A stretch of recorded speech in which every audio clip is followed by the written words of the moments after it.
Duyan ang title ng bagong kanta ng Ben and Ben. Pero ang feels ng lyrics parang nakasakay ka raw sa roller coaster. Yan na kasi ang last song ng banda para sa kanilang Mahiwaga Trilogy. Nasa frontline ng balitang yan si News 5 Entertainment Correspondent Von Belinario.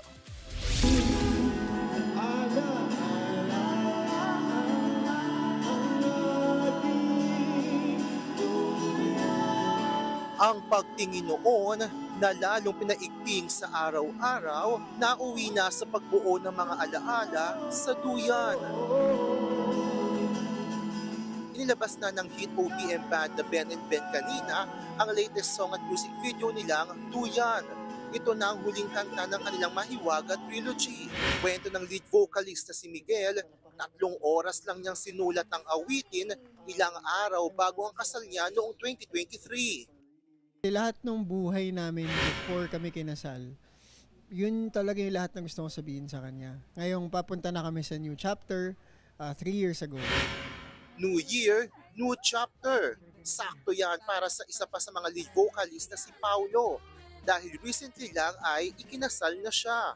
Para kang lumulutang sa ere, hindi mapaliwanag na ligaya. Yung parang, yung pinapangarap mo lang dati, nagkatotoo na.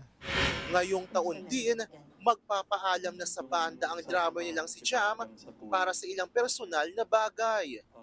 The way we're looking at this year, it's not an end but more of a continuation of different chapters. Mababawasan man ng grupo, hindi raw mababawasan ang tibay ng kanilang samahan. Even if it hurts to say goodbye to one of us, to any one of us, parang we have nothing but love and respect for the life that Jam will have after this. Sa ngayon, abangan na lang daw natin ang iba pang pasabog ng Ben and Ben, tulad ng mga bagong awitin at concert events. Nagbabalita mula sa Frontline, News 5 Digital Producer Von Belinario. Mga kapatid, Jervy Wrightson po, eto na nga. Para sa latest showbiz news at iba pang kay-alaman, mag-follow at mag-subscribe na sa social media pages ng News 5.